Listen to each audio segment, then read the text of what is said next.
Bismillahirrahmanirrahim. Assalamualaikum warahmatullahi wabarakatuh. Waalaikumsalam warahmatullahi wabarakatuh. Alhamdulillahirrahmanirrahim. Allahumma sholli ala Muhammad wa ala ali Muhammad. Yang kami hormati Ibu Kepala Dinas Cabang Provinsi, Ibu Endang, dan Ibu Pengawas Sekolah SMA, Ibu Wilda. Terima kasih atas luang waktunya untuk hadir di forum yang kami adakan. Perkenalkan kami akan melakukan presentasi singkat Bu ya, mungkin karena kami ada waktunya hanya 60 menit ini, habis ini ngajar teman-teman. Sehingga kami ingin menyampaikan beberapa presentasi yang akan disampaikan langsung oleh Pak Awan. Ini yang handle teknisnya. Baik Bapak. Baik, bismillahirrahmanirrahim. Bapak Ibu, Assalamualaikum warahmatullahi wabarakatuh. Waalaikumsalam warahmatullahi wabarakatuh. Hari ini saya akan coba untuk menjelaskan, mempresentasikan apa yang telah kami laksanakan sejauh ini terkait dengan teaching and learning dalam kondisi pandemik. Ini dalam bahasa Inggris karena kebetulan kami sampaikan kepada para guru dalam bahasa Inggris sebelumnya. Jadi ini sebuah mindset untuk momen saat ini. Background-nya adalah karena kita mengetahui bahwa adanya keputusan dari 4 menteri terkait dengan pelaksanaan pembelajaran sekolah. Kemudian kita juga melihat bahwa sejauh ini di data di Bandung masih banyak kelurahan yang zona merah. Kemudian yang menjadi prioritas kami adalah guru dan siswa, karena kebetulan siswa kami bukan hanya dari Kota Bandung, Bapak Ibu. Melainkan, selamat datang Pak Nanang. Siap. Kebetulan siswa kami juga dari luar pulau malahan. Jadi kalau harus melaksanakan perjalanan, mereka akan melalui berbagai zona dari merah, oranye, biru mungkin. Hijau. Hijau, iya. Jadi kan yang bisa melaksanakan pembelajaran itu seandainya pun siswa itu dari seandainya pun sekolah zona hijau, tapi kalau siswanya melintasi berbagai zona tetap harus di rumah. Tapi kami paham bahwa ini sudah tidak dalam kondisi darurat lagi, karena kami sudah belajar selama 3 bulan di semester yang lalu. Jadi tidak mungkin kami sebagai institusi pendidikan menyediakan pembelajaran yang berbasis kedaruratan saja. Karenanya kita coba untuk meningkatkan profisiensi guru dan juga kapabilitas dari sistem, agar siswa bisa tetap terpenuhi hak-hak belajarnya. Kemudian terkait dengan pandemi, bahwa ternyata dia airborne dan lain-lain, itu membuat kami makin aware lagi bahwa siswa kan aset negara ya di masa depan, sehingga sebisa mungkin mereka harus tetap dijaga dalam kondisi sehat. Nah, kemudian karena sekolah kami bukan sekolah coba-coba, maka kami biasanya hampir selalu dalam melaksanakan pembelajaran bersandar pada penelitian yang sudah ada, Bapak Ibu. Karena kebetulan sekolah kami juga beberapa kali melaksanakan penelitian dalam bidang pendidikan. Jadi sebelum mengimplementasikan, kami lakukan penelitian terlebih dahulu. Atau jika kami belum sempat melaksanakan penelitian, maka kami mengambil penelitian yang sudah ada. Di sini penelitian yang kami citasinya valid dan reliable, itu adalah salah satunya adalah bahwa kalau online learning itu tidak terlalu signifikan hasilnya dibandingkan dengan tatap muka secara live. Tapi jika dia dijadikan sebagai blended learning, di mana 60-80%-nya online, tapi sisanya adalah face-to-face meeting, maka itu akan menjadi signifikan hasilnya. Ini penelitian yang dilaksanakan oleh beberapa peneliti di beberapa negara. Tapi kami paham bahwa tidak mungkin kami melaksanakan pembelajaran face-to-face. Oleh karenanya, kami coba untuk mengadakan pembelajaran face-to-face walaupun virtual, tapi guru tetap dikondisikan seolah-olah berada di kelas yang sesungguhnya, walaupun siswanya secara virtual. Dan jadi kalau ada 2 pertemuan dalam 1 minggu, maka minggu pertama itu adalah face-to-face dengan Zoom, atau dengan kami memiliki sistem yang namanya Big Blue Button, yang mungkin lebih bagus dari Zoom dari sisi penyampaian materi. Kemudian sesi kedua dalam minggu tersebut kami laksanakan secara blended dengan menggunakan learning management system dari Moodle yang berbasis Moodle. Kenapa Moodle? Karena sudah ada penelitian sebelumnya, bahwa dengan menggunakan Moodle itu bukan hanya kognitif saja yang meningkat, tapi optimistic dan positive approaches. Jadi ada attitudes, ada afektif yang nampak juga di situ di penelitian sebelumnya. Jadi penggunaan Moodle, kemudian traditional classroom atau virtual face-to-face, berdasarkan penelitian-penelitian ini meningkatkan kemampuan belajar siswa. Oleh karenanya, kami melaksanakan pembelajaran sebagai berikut. Yang pertama adalah melaksanakan synchronous face-to-face sessions. Jadi kalau ada 2 meeting dalam 1 minggu, maka minggu pertama itu adalah synchronous, artinya secara langsung, face-to-face, terjadi bersamaan. Tapi kemudian untuk yang sesi keduanya, sebentar ini yang sesi face-to-face dulu, kami coba memfasilitasi guru untuk seolah-olah berada di kelas yang sesungguhnya. Jadi tetap ada papan tulis, tetap ada smartboard. Kemudian kami juga memfasilitasi guru sebisa mungkin dengan kamera berteknologi tinggi agar tulisan yang kecil pun bisa dibaca. Kemudian dari hasil penelitian yang lain bahwa chalk and board teaching method itu tetap selalu berhasil dalam mendeliver atau menyampaikan konsep, maka kami tetap berusaha agar guru tetap bisa melaksanakan pembelajaran yang dimana transfer ilmunya bukan hanya dari presentasi, tapi juga dari penurunan konsep melalui papan tulis, atau whiteboard, atau graphic board yang panel yang bisa ditulisi. Kemudian beberapa fasilitas juga betul seperti internet dan lain-lain. Tapi dalam kondisi seperti ini, kami tidak mungkin meminta guru untuk hadir sepenuhnya, karena kami harus memecah populasi. Tidak mungkin. Seandainya pun berada di rumah, maka guru kami fasilitasi dengan internet yang mumpuni dan juga kamera dan device yang cukup. Kemudian untuk yang asinkronusnya, untuk yang sesi blended-nya, kami menggunakan namanya LMS berbasis Moodle tadi, Pribadi Learning Management System, yang kami gunakan untuk mengkompilasi berbagai materi pembelajaran dalam bentuk interaktif. Kemudian kami juga sematkan di dalamnya berbagai aktivitas yang sifatnya bukan hanya pembelajaran yang satu arah, tapi juga interaktif. Jadi siswa bisa berkolaborasi. Dan kami juga menambahkan video-video guru yang direkam sebelumnya dengan resolusi tinggi. Ini dan kemudian kami upload di YouTube kami dan kemudian kami sematkan di dalam LMS kami. Dan alhamdulillah ternyata yang menjadi viewersnya sejauh ini bukan hanya dari sekolah kami, tapi juga dari sekolah-sekolah lain se-Indonesia. Ini salah satunya mungkin yang Ibu Ina ini PPKN, sejauh ini viewersnya sudah lebih dari 15.000 viewers.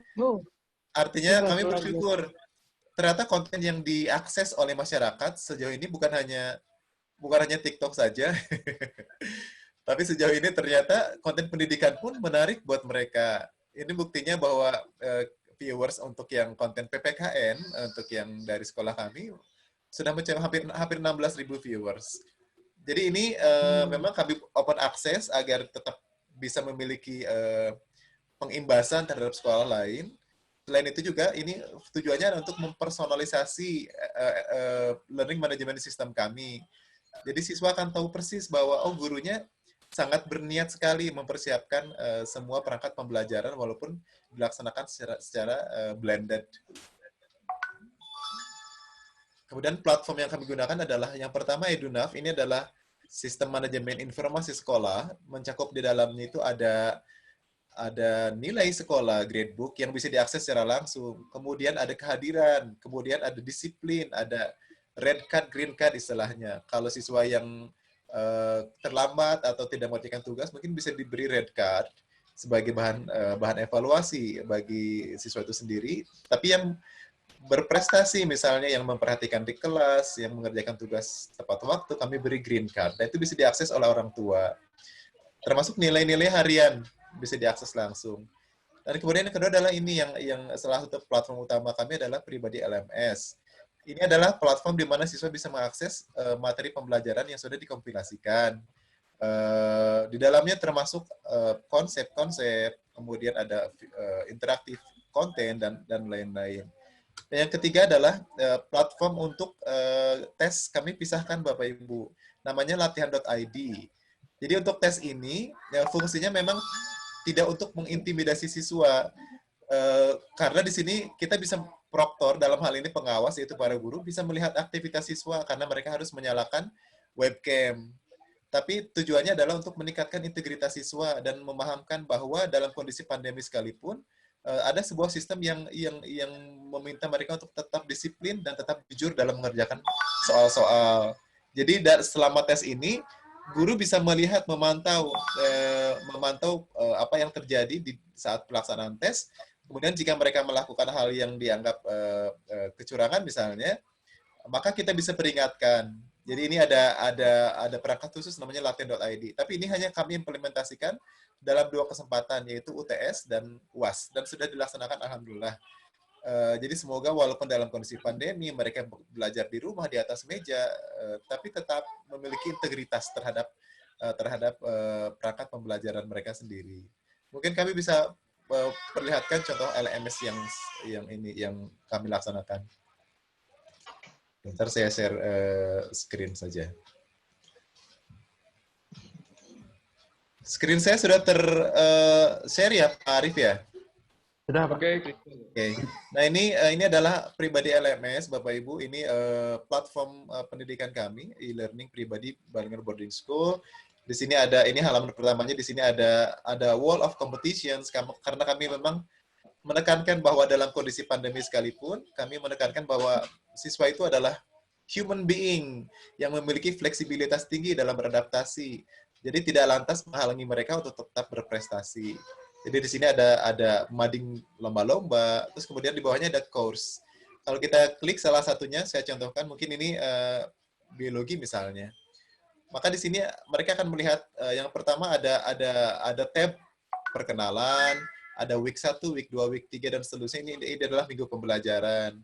Untuk perkenalan ini, kami coba untuk membuat tampilannya sevisual mungkin, captivating mungkin, semenarik mungkin. Di sini ada perkenalan dengan bahasa yang friendly. Kemudian di sini ada apa saja yang akan dipelajari di semester ini. Kemudian you can download the syllabus here. Jadi di syllabusnya siswa bisa download di sini. Nah, kemudian kalau kita klik week 1, maka mereka akan melihat tampilan seperti ini. Di sini ada learning objective, karena pembelajaran kami pahami bahwa siswa berhak untuk memahami sejauh mana mereka harus memahami sebuah pelajaran sesuai dengan Bloom's taxonomy atau kata kerja operasionalnya. Apakah hanya memahami saja ataukah sampai ke tahapan yang lebih tinggi. Jadi di sini kami tuliskan dulu, at this week we are going to learn about bla bla bla, dan kemudian ini ada learning objective-nya. Kemudian mereka harus ambil attendance-nya. Kemudian di sini ada lessons-nya, Bapak Ibu. Kalau kita klik, maka di pelajaran tersebut seperti buku tapi interaktif. Di sini ada basic konsep. Kemudian di bawahnya ada video-video. Ya, ini salah satunya video yang kami sematkan, bisa jadi dari YouTube atau video kami sendiri yang sedang mengajar, yang sudah dipersiapkan sebelumnya. Tapi di sini akan bersih kanan kirinya Bapak Ibu. Jadi kalau kita klik YouTube sendiri kan ada video-video yang disarankan dari YouTube ya kadang-kadang tidak relevan dengan pelajaran. Itu yang kami khawatirkan, sehingga seandainya disematkan seperti ini, maka dia hanya 1 halaman saja YouTube. Tidak ada komentar YouTubers, tidak ada video suggested video dan lain-lain. Hanya ini saja, hanya video yang terkait dengan konsep yang sedang diajarkan. Kemudian setelah itu akan ada game-game yang bersifat membuat mereka coba bisa recall memori mereka. Ada waktunya. Kemudian hasilnya juga nanti akan ada lomba diperlombakan, nanti akan ada hasil yang membuat mereka merasa saya harus kompetitif. Jadi di kompetisi tetap diasah. Terus kemudian kami juga membuat LMS ini seinteraktif mungkin Bapak Ibu. Salah satunya adalah dengan memberikan konten-konten yang interaktif. Misalnya di sini minggu ketiga 27 sampai 31 Juli mereka selain mengakses attendance, juga di sini ada 2 learning objective. kompetensi dasar. Nah, kemudian kalau diklik di sini, dilihat tulisannya, ingin bermain, mari kita akses animasi berikut. Kemudian kalau kita akses seperti ini, oh ternyata keluarnya seperti ini. Ini bahkan bisa diperbesar. Bagaimana mereka belajar? Tinggal klik saja di atasnya. Di atas ini akan keluar, begitu diklik, oh akan keluar video pembelajaran terkait dengan ini kloroplas misalnya. Bisa Kemudian diklik gitu Pak. Iya, ini Contohin. tinggal kita diklik saja. Ini yang membuat guru kita sendiri, Bapak Ibu, masing-masing. Kemudian kalau kita klik, oh ini apa nukleus? Pas diklik, oh ternyata keluar video. Oh nukleus itu isinya seperti ini. Oh ini ada DNA di dalamnya. Dan lain-lain. Bahkan ada yang berupa teks. Kemudian ada yang berupa video juga dari berbagai sumber. Pak Wan ini bisa dilihat semua orang, Pak? Apa hanya orang pribadi? Oh, hanya kebetulan kalau LMS hanya siswa yang kita enroll, Ibu. Yang kita enroll. Punya akun siswa pribadi ya, Pak ya? Ya, yang punya akun, Bu. Yang akun, ya. Jadi tidak semua siswa juga, Ibu, tapi hanya siswa di kelas kita. Jadi ini seolah-olah mereka harus masuk ke kelas dulu untuk bisa belajar ini. Karena ini kita yang membuat, kita pun bisa menyematkan nama kita di sini, misalnya ini kebetulan nama ini ID saya. Keren. Awan Bright, saya Awan namanya. Nah, kita bisa sisipkan, oh ternyata ini ternyata guru kita bisa membuat konten seperti ini untuk kita, jadi siswanya bisa merasa gurunya niat banget. Iya. Maksudnya teladan, Pak. Ya, memberi kemudian teladan, Pak. Sebentar, boleh saya tanya juga, Pak? Itu kalau misalkan tadi kan di dalam LMS itu kan sifatnya tidak interaktif ya, Pak ya.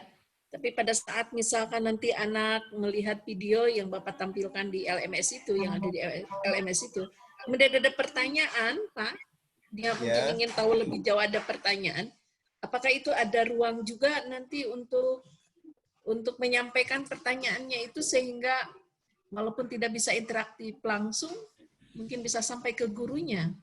Oh iya, terima kasih Ibu atas pertanyaannya. Betul Ibu, ini yang menjadi concern kami. Karena kalau ini LMS ini diaplikasikan, diimplementasikan di kuliah, mungkin mahasiswa akan lebih disiplin dan bisa lebih mandiri ya. Tapi kami paham bahwa ini adalah anak SMP, anak SMA, makanya selama proses LMS ini kami tetap mendampingi melalui Zoom, Ibu. Jadi ada platform Zoom. Betul, jadi ini. Jadi pertanyaan anak pada waktu jam-jam anak belajar blended itu mungkin pertanyaan-pertanyaannya ditampung dulu di anak gitu ya Pak ya? Baru bisa. Nanti pada waktu tatap muka langsungnya lewat Zoom misalkan, baru mereka sampaikan begitu. Bisa seperti itu, Ibu. Karena memang kami jadwalkan khusus untuk LMS. Jadi kalau kita ada 2 pertemuan dalam 1 minggu, maka minggu pertama itu face to face. Artinya siswa belajar secara langsung dengan metode tadi, chalk and board, guru menerangkan langsung di papan tulis, kemudian dengan grafik pen untuk matematika dan fisika. Intinya ada penyampaian konsep secara langsung. Tapi di pertemuan kedua dalam minggu tersebut, guru akan tetap memandu siswa melalui Zoom, tapi siswa diminta untuk mengakses LMS-nya. Namun LMS ini sifatnya semi atau asinkronus, jadi mereka sebetulnya bisa akses kapanpun. Dan di situ ada batas waktunya, ada timestamp-nya. Artinya siswa harus mengakses di tanggal sekian sampai tanggal sekian, dan mengerjakan tugas di tanggal sekian sampai tanggal sekian. Ini adalah contoh lainnya, Ibu. Jadi kita bisa membandingkan antara 2 organel, atau mungkin kalau sejarah bisa membandingkan 2 kondisi sebelum dan sesudah sebuah kejadian misalnya. Kemudian untuk tes juga kami coba untuk semenarik mungkin. Misalnya tesnya seperti ini, siswa tinggal menjawab saja, misalnya ini nukleus. Nanti jawabannya benar atau salah, kemudian next dan lain-lain. Kemudian untuk yang platform yang untuk yang ini pun, untuk yang sebentar. Untuk yang teleconference juga kami di sini sudah terintegrasi Bapak Ibu, ada namanya Big Blue Button yang bisa kita gunakan untuk teleconference. Bahkan di sini bisa kita membuat berbagai jenis konten interaktif. Ini salah satunya ada misalnya kita bisa di dalam LMS ini siswa bisa mengklik, oh ini adalah ternyata ada sejarahnya, di sini ada timeline-nya. Kemudian di sini ada nama-namanya. Oh, tahun berapa Linnaeus mempropose 2 kingdom katanya. Kemudian naik lagi ada tahunnya, dan seterusnya. Dan karena ini ada kita yang membuat, maka kita pun bisa sedikit menambahkan personalisasi. Misalnya dengan menuliskan nama kita sendiri di sini. Bahwa kita mengajarkan siswa kan di sini Gus menjelaskan 3 domain. Kemudian di tahun 2020 Pak Awan misalnya menjelaskan kepada siswa tentang domain-domain tersebut. Jadi intinya siswa akan tahu bahwa ini gurunya yang berkreasi. Jadi bukan hanya ambil dari tempat-tempat yang bisa jadi ada copyright-nya. Tapi ini memang karena kami yang membuat, jadi ini legal dan halal. Kurang lebih seperti itu. Jadi ada berbagai, bahkan semua termasuk begitu asesmen juga. Iya, asesmen semua juga. Begitu ya Pak Wan? Iya Ibu. Semua mapel begitu? Iya, insya Allah seperti ini Ibu. Dan kami sudah coba untuk berstandarisasikan, walaupun dalam perjalanannya memang perlu waktu Bapak Ibu, karena memang mungkin kita tidak lahir di zaman di mana teknologi itu diciptakan. Karena kalau siswa mereka kan native ya, mereka itu lahir di zaman teknologi. Artinya kalau guru memang masih harus banyak mengejar, dan kami coba fasilitasi dengan cara IHT setiap hari Sabtu. Jadi in-house training, dan kami pecah-pecah ke dalam kelompok-kelompok kecil. Memastikan bahwa semua guru memiliki setidaknya kemampuan yang sama dalam mengoperasikan konten digital ini. Dan juga tidak lupa tetap meningkatkan kapasitas pedagogisnya. Itu terkait dengan platform. Kemudian untuk yang selanjutnya, kami menyempatkan berbagai aplikasi di sini agar tetap bisa menarik. Ada Kahoot, Mentimeter, dan lain-lain. Kemudian asesmen juga kami memastikan bahwa asesmen bukan hanya kuis saja, tapi juga ada penugasan dan lain-lain. Bahkan ada video dan lain-lain. Mungkin salah satu contoh yang bisa kami berikan, mungkin kebetulan saya sedang membuka yang saya, jadi bisa di ini. Untuk yang asesmen ini, kita juga bisa gunakan seperti ini. Ini ada gambarnya dibuat lucu sengaja. Ini adalah lutung yang diperjualbelikan, diselundupkan. Di sini ada beritanya dulu. Ternyata di kita itu terjadi penurunan jumlah spesies, penurunan di biodiversitas dari tahun ke tahun. Dalam 1 tahun ada berapa ratus spesies yang punah. Nah, di sini assignment-nya sampaikan saran dari siswa dalam bentuk video. Mereka harus berbicara, mereka harus presentasi tentang bagaimana cara kita untuk mengatasi spesies loss ini dari tahun ke tahun. Seandainya mereka adalah bagian dari pemerintah misalnya, jadi mereka membuat regulasi, dan hasilnya diupload di sini juga di LMS ini. Kemudian kita bisa beri penilaian. Jadi bentuk asesmennya bisa bukan hanya karena ini skill yang diminta ya. Kalau hanya tertulis kan khawatirnya tidak mewakili pemahaman mereka. Kalau penjadwalan kami coba untuk menjaga screen time agar mereka tidak jenuh. Jadi mereka screen time-nya ada yang 4 pelajaran dalam 1 hari, dan diantaranya ada break yang lama. Kami tekankan kepada para siswa, di antara break ini sebaiknya mereka keluar untuk mendapatkan sinar UV dari matahari. Kemudian, project-based learning juga kami tetap laksanakan. Jadi, pembelajaran kami berdasarkan apa yang terjadi di masyarakat secara aktual, kontekstual. Karena kan sekarang kita sedang mengejar ada istilah AKM dan lain-lain. Kebetulan di sekolah kami tentang PISA itu sudah diberikan sebelumnya ke para guru. Kita minta para guru untuk kalau soal ujian itu sebisa mungkin bersifat kontekstual. Apa yang terjadi di masyarakat, apa yang terjadi secara aktual expose ke siswa dan biarkan mereka menarik solusi yang kreatif. Kemudian, Olimpiade tetap kami laksanakan, walaupun dalam kondisi pandemi, tapi Olimpiade tetap kita laksanakan, Olimpiade Sains, Olimpiade Project, dan lain-lain.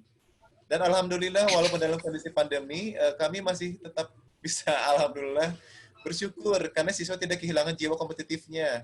Ini adalah beberapa achievement saat blended learning. Yang pertama adalah International Universal Math Competitions yang nasional. Ini juniornya kita memiliki beberapa medali. Ada yang silver medal, ada bronze, ada honorable. Untuk SMA-nya ada yang sini kita tutup, ada bronze medal, ada honorable, dan juga kemudian ada lomba selanjutnya yang dilaksanakan oleh POSI terkait dengan Olimpiade. Kita tanggal 5 Juli ini mendapatkan medali emas untuk SMP, kemudian matematika, kemudian medali perak untuk SMP juga di bidang fisika, kemudian bidang biologi kelas 8 mendapatkan honorable mentions. Untuk SMA kita mendapatkan medali emas bidang astronomi. Ini kompetitor mereka adalah sama-sama siswa-siswa yang berjuang nanti di KSN. Jadi ini seperti pemanasan sebelum KSN. Jadi mohon doanya semoga kita kembali bisa mewakili Kota Bandung di kancah nasional bahkan internasional. Ini kemarin mendapatkan medali perak di bidang kimia, kemudian perunggu di bidang fisika, kemudian bahasa Inggris, kemudian kimia juga sama, ada honorable mentions, ada di komputer juga, kemudian di sonar yang baru-baru ini 26 Juli sama oleh POSI juga mendapatkan medali untuk bidang matematika, medali emas SMP, kemudian medali perak untuk IPA, kemudian IPS-nya perak juga. Jadi di sosial pun walaupun kami kelas 10, 11, 12-nya membuka IPA sejauh ini, tapi kita coba tetap membuat siswa bisa kompetitif di bidang sosial. Kemudian ini masih ada bronze dan perunggu untuk yang IPS. Kemudian di bidang science project juga kami, alhamdulillah kemarin yang internasional mendapatkan honorable mentions. Mereka yang menggunakan aro atau umbi-umbian dan limonin dari lemon yang diekstrak untuk menghasilkan plastik yang bisa ditarik dan ditekan, kemudian dia decompose back to nature, artinya dia sangat mudah terurai ke alam tanpa menjadi mikroplastik, melainkan jadi karbon saja, menjadi bagian dari tanah itu sendiri. Ini yang internasional. Alhamdulillah kami mendapatkan medali juga. Dan ini adalah beberapa hal yang kami gunakan dalam pembelajaran. Jadi sebisa mungkin kita tidak berpikir paradigmanya adalah ini bukan lagi kondisi darurat, melainkan kondisi di mana manusia ditekan sedemikian mungkin agar bisa mengembangkan potensi paling mendalamnya. Jadi memang kami coba memanfaatkan pandemi ini sebagai cambuk untuk bisa membuat siswa bisa melesat lebih dari potensi genetis mereka. Itu mungkin dari saya, Bapak Ibu. Pak Arief akan menjelaskan tentang kesiswaan, Bu, ya, tentang siswa, kedisiplinan, dan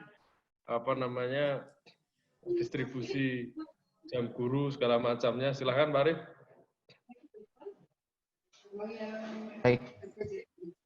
Baik, bismillahirrahmanirrahim. Assalamualaikum warahmatullahi wabarakatuh. Bapak Ibu, mohon izin untuk menyampaikan tentang bagaimana kami menata kemudian memberikan jadwal yang tepat dalam proses pembelajaran selama masa pandemi. Nah, yang pertama adalah jadwal. Nah, seperti yang sudah disampaikan Pak Awan tadi, bahwa jadwal kami padatkan dari kondisi normal menuju kondisi yang new normal seperti saat ini menjadi beberapa bagian. Yang pertama adalah ada morning period. Kemudian yang kedua ada lesson period. Nah, morning period, Bapak Ibu, kami mulai dari jam 8 sampai dengan jam 8.30. Morning period ini kami berikan untuk siswa, merupakan bagian dari kegiatan rutin yang biasa kami selenggarakan di sekolah. Mulai dari upacara bendera, mulai dari program literasi, kemudian morning assembly, kemudian OSIS activities, sampai dengan yang terakhir adalah morning exercise. Jadi kegiatan-kegiatan yang biasanya kita lakukan di pagi hari, di kondisi normal, kita coba konversi di kondisi new normal dengan berbagai cara untuk membuat siswa tetap merasakan suasana sekolah yang sangat didambakan dan ingin masuk sekolah seperti itu. Kemudian acara ini kami langsungkan mulai dari jam 8 sampai dengan jam 8.30. Baru setelah itu kita ada istirahat break atau 15 menit yang akan dimulainya jam pelajaran pertama sampai dengan jam keempat.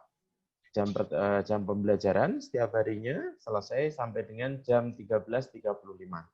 Dengan istirahat yang panjang, di istirahat makan siang dan sholat zuhur selama kurang lebih 1 jam pelajaran. Mohon maaf, 1 jam untuk 60 menit.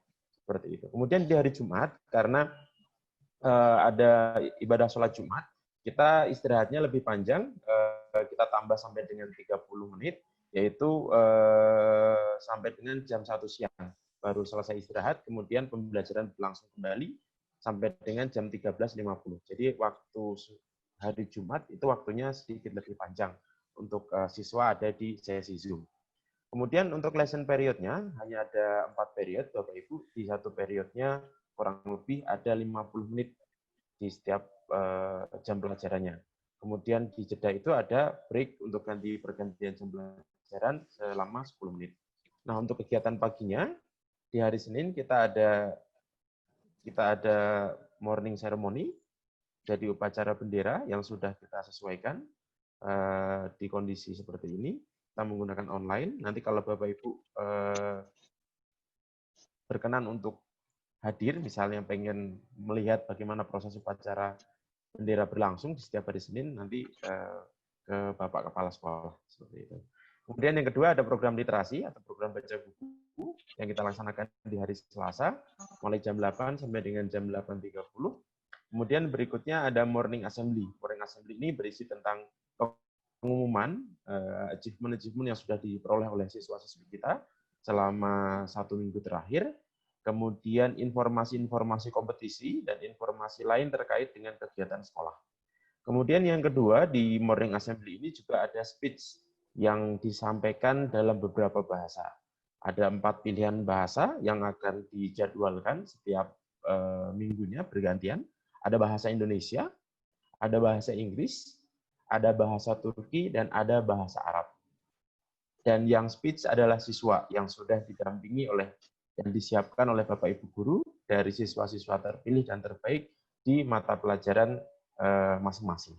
Di bahasa Turki, bahasa Inggris, bahasa Indonesia, dan bahasa Arab.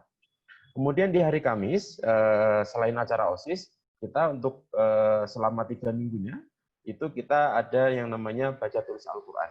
Baca tulis Al-Quran ini kita berikan untuk siswa-siswi yang Muslim, kemudian yang non-Muslim juga ada pendampingan kerohanian dari Bapak Ibu guru yang sesuai dengan bidang mata pelajarannya masing-masing.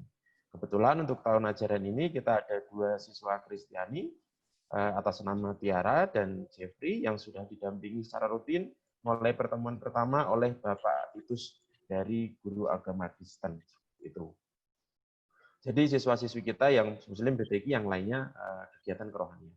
Kemudian di hari Jumat, Bapak Ibu, kita ada kegiatan morning exercise. Jadi senam bersama, senam kesehatan bersama yang dipimpin oleh tim guru olahraga. Jadi minimum kami berharap siswa-siswi dan Bapak Ibu guru punya kegiatan 1 kali dalam 1 minggu untuk berolahraga secara rutin. Untuk menjaga kesehatan dan juga melatih fisiknya supaya tetap bugar dalam mempersiapkan dan menjalankan proses pembelajaran. Terus selama 1 minggunya. Kemudian tadi sudah disampaikan juga oleh Pak Awan, sedikit menambahkan tentang EduNav. Jadi EduNav ini adalah sistem manajemen sekolah yang terdiri atas teachers, parents, dan student. Jadi Bapak Ibu guru di sini di EduNav nanti akan digunakan sebagai platform untuk menginput nilai, mengisi kehadiran, memberikan catatan, green card maupun red card, dan melihat bagaimana hasil proses penilaian yang sudah dilakukan Bapak Ibu. Nah, kemudian di parents dan student, masing-masing punya akun yang bisa digunakan untuk mengakses, melihat bagaimana proses penilaian yang sudah dilakukan Bapak Ibu selama di sekolah. Jadi di sana bisa dilihat bagaimana isi gradebook-nya, di minggu ini sudah ada penilaian apa, sudah ada proses pembelajaran apa, bagaimana kehadiran siswa selama 1 minggu ini di setiap mata pelajarannya, kemudian berapa jumlah green card dan red card yang sudah diperoleh siswa selama belajar di sekolah dalam 1 minggu itu. Jadi bisa diakses secara langsung oleh orang tua maupun siswa. Nah, kemudian di EduNav itu sendiri, Bapak Ibu Guru, mengisi kehadiran atau attendance, kemudian yang kedua gradebook dan green card, yang berisi tentang nilai dan green card, kemudian yang terakhir adalah report. Nah, di gradebook dan report itu kita bagi menjadi beberapa hal. Yang pertama, gradebook. Gradebook itu, Bapak Ibu, kami ada beberapa kriteria penilaian yang dilakukan. Setidaknya ada 4 ini. Yang pertama ada homework atau students activities. Kemudian yang kedua ada participation atau kehadiran siswa di sekolah, partisipasi selama proses pembelajaran. Kemudian berikutnya yang ketiga ada unit test yang dilakukan sebagai bagian dari proses pembelajaran di setiap chapternya ketika sudah selesai maupun di dalam proses itu sendiri. Dan yang terakhir adalah exam. Nah, di exam itu kita ada 2, yaitu mid semester atau midterm, dan kemudian yang terakhir adalah final exam. Nah, kemudian Bapak Ibu di report kami ada 3 jenis report yang akan rutin kami bagikan kepada orang tua siswa. Yang pertama adalah weekly report. Kebetulan weekly report untuk siswa-siswi untuk tahun ini kita akan berikan setiap minggu, sama seperti yang kita sudah lakukan di bulan April lalu ketika masa pandemi. Jadi nanti akan kita berikan laporan bagaimana performa dari siswa-siswi selama 1 minggu itu di masing-masing kelasnya. Kemudian di midterm akan kita berikan nanti 2 bulan proses pembelajaran. Bangun ini cepetan, saya mau presentasi sama hasilnya langsung kepada siswa. Bangun. Kemudian yang terakhir adalah final exam yang kita berikan di akhir semester atau penilaian. Cuma satu. Nah, di Bapak Ibu untuk di EduNav kami memberikan rules bahwa siswa-siswi wajib hadir selama 80% dalam proses pembelajaran. Ini kami berikan dengan harapan bahwa siswa ketika hadir lebih dari 80%, siswa tersebut sudah siap untuk menghadapi proses penilaian. Karena 80% kehadiran itu kami rasa standar minimal untuk hadir di kelas, untuk paham betul bagaimana proses pembelajaran yang kita lakukan, bagaimana materi yang kita sampaikan, sehingga siswa betul-betul paham dan siap untuk melakukan proses assessment. Nah, kalau kurang dari itu bagaimana? Kita akan berikan program remedial teaching, atau kita berikan kelas tambahan extra lesson. Kemudian nanti extra lesson-nya seperti apa akan kami sampaikan berikutnya. Kemudian yang kedua, untuk kriteria ketuntasan minimal di sekolah, kami berjenjang dari kelas 7 sampai dengan kelas 9, kemudian kelas 10 sampai dengan kelas 12. Masing-masing yaitu 72 untuk kelas 7 dan kelas 10. Di kelas 11 di angka 75 dan kelas 8. Kemudian di kelas 12 dan kelas 9 di angka 78. Kemudian kita juga memberikan remedial program bagi siswa yang kurang, dan kita memberikan improvement program bagi siswa yang sudah tuntas ketika siswa yang lain dalam proses remedial. Nah, dalam bentuk apa kita berikan? Kita berikan extra lesson berupa remedial ataupun improvement program di after hour atau di hari Sabtu, dalam bentuk LMS dan Zoom, dan juga dalam bentuk recording video yang kita bisa yang sudah kita siapkan untuk kelas masing-masing. Nah, ini green card dan red card yang tadi kami sampaikan. Bapak Ibu, perlu kami sampaikan bahwa sistem kedisiplinan yang kita berikan, kenapa kita memberikan green card dan red card? Green card itu adalah kartu yang kita berikan untuk siswa ketika memperoleh atau berperforma terbaiknya disampaikan di dalam kelas, atau memberikan best performnya ketika di kelas. Kita akan memberikan reward bagi siswa tersebut. Kemudian ketika melakukan kesalahan, kita juga harus fair. Kita juga memberikan red card atau kartu teguran. Nah, kartu teguran ini kami berikan tidak untuk memberikan justifikasi pada siswa, bahwa ini siswa ini keren, siswa ini tidak keren, tidak. Tapi kami berharap ini menjadi data bagi kami untuk memperbaiki sesuatu yang kurang tepat yang dilakukan oleh siswa. harapan pertamanya adalah agar pembelajaran kondusif. Kemudian selanjutnya, pada step selanjutnya adalah membiasakan perilaku positif, yaitu perilaku disiplin bagi siswa, dengan kita perbaiki dari data yang kita peroleh dari green dan red card tersebut. Kemudian kami berharap itu menjadi karakter bagi siswa-siswi kita untuk disiplin dalam setiap proses pembelajaran.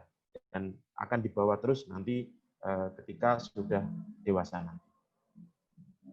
Ini sistem yang kami punya, kemudian kami sudah sematkan juga di Edunap. Jadi Bapak Ibu tinggal klik di setiap pembelajaran dimulai pada hari itu, bisa langsung diakses green card sama red card-nya. Nanti akan kami coba untuk simulasikan. Nah, ini ekstrakurikuler Bapak Ibu. Kami mencoba untuk memberikan wadah bagi siswa-siswi yang ingin tetap mengikuti program ekstrakurikuler. Yang pertama adalah bahasa Turki, kemudian yang kedua ada bahasa Arab, yang ketiga ada programming club, terus kemudian yang keempat ada English with Native, dan yang terakhir ada cooking food club, jadi klub memasak. Untuk program ekstrakurikuler ini, Bapak Ibu, kami sudah jadwalkan di hari Senin sampai dengan hari Sabtu. Kemudian kami sifatnya terbuka untuk semua siswa. Jadi kita akan buka kelas putra di hari Senin, katakanlah klub bahasa Arab. Dari siswa putra bisa langsung akses ke sana, masuk ikut semuanya untuk mengikuti program ekstrakurikuler. Namun dengan catatan nanti akan ada rules-nya bahwa siswa yang dinyatakan tuntas atau mendapatkan sertifikat di masing-masing ekstrakurikuler itu sesuai dengan rules yang disampaikan oleh masing-masing pengajar atau pengampu ekstrakurikuler. Jadi ekstrakurikulernya terbuka untuk siapapun dan kelas berapapun, seperti itu.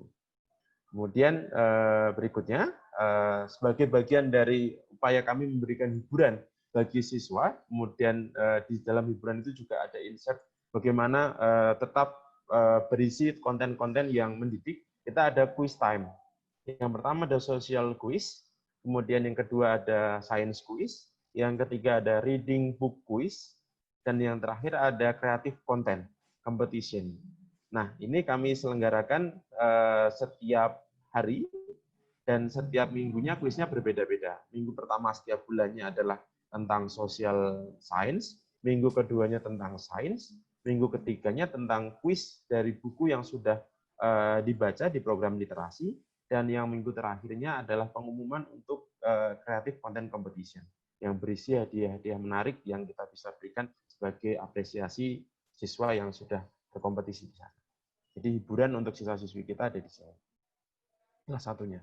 Baik Bapak Ibu, itu yang bisa saya sampaikan. Kami berupaya untuk memberikan yang terbaik bagi siswa-siswi kami, dan kami berharap apa yang kami upayakan juga memberikan hasil yang positif bagi siswa-siswi yang sekolah di sekolah kami. Terima kasih. Assalamualaikum warahmatullahi wabarakatuh. Waalaikumsalam warahmatullahi wabarakatuh. Waalaikumsalam warahmatullahi wabarakatuh. Kita lanjutkan ke yang terakhir Pak, sesi terakhir untuk presentasi dari pengelolaan pengembangan karakter, program pengembangan karakter yang dilakukan oleh Departemen Guidance Service oleh Pak Ayub. Kami serahkan, Pak. Baik, terima kasih waktunya, Pak. Perkenalkan Bapak Ibu, ini saya Pak Ayub, diamanahkan di sekolah sebagai di bidang guidance ya, di bidang bimbingan.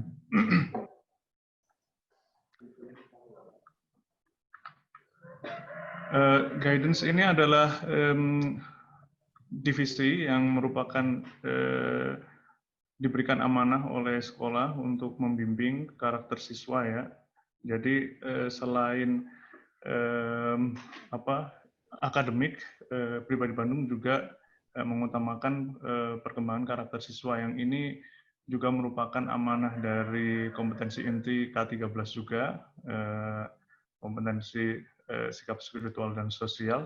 Kita berusaha untuk mewujudkan itu, dan juga merupakan amanah dari visi sekolah. Selain di sini tertulis untuk mewujudkan generasi yang berprestasi, berwawasan global dan berbasis teknologi sebagainya, ada juga mewujudkan generasi emas yang berakhlak mulia. Nah, ini sangat berat amanah yang kami coba untuk emban. Nah, di sini ada 3 pilar utama cooperation concept dari guidance. kita berusaha untuk menjalin komunikasi yang sangat erat di antara 3 pilar ini, yaitu guru, siswa, dan juga orang tua. Maaf, belum tanya ini screen share-nya lancar ya, Pak? Lancar, Pak. Lancar, Pak. Baik, terima kasih. Jadi di masa pembelajaran kita berusaha untuk menjalin komunikasi yang sangat erat antara siswa, guru, dan juga orang tua, sehingga jika ada sesuatu masalah atau suatu request tertentu dari orang tua bisa cepat untuk ditangani.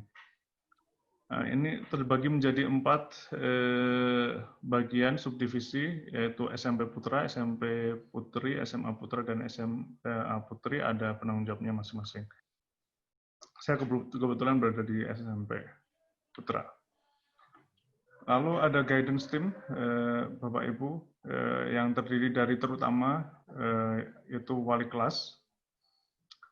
Kita sangat dalam melaksanakan program-program sangat sering berhubungan atau berkoordinasi dengan wali kelas, karena wali kelas merupakan penjalan program guidance yang paling utama. Lalu selain itu ada direktur asrama, ada pembina asrama, ada pembina OSIS dan ROHIS, ada koordinator BTQ, koordinator alumni, career planning, dan juga ada koordinator parents atau wali murid. Nah, ini wali kelas, mitra kami yang paling utama, yaitu mempunyai fungsi selain sebagai fungsi administratif, juga fungsi bimbingan di sekolah, yaitu pelaksana program guidance dan juga sebagai pengganti orang tua di sekolah. Jadi, apapun yang terjadi berkaitan dengan siswa-siswa itu nanti akan diketahui oleh wali kelasnya, karena merupakan pengganti orang tua di sekolah. Lalu program guidance, ini ada yang daily, weekly, monthly, half yearly, ada juga program charity. Misalkan yang daily itu ada personal consultation, jadi siswa bisa konsultasi dengan wali kelas masing-masing secara personal di sekolah kapanpun siswa ingin.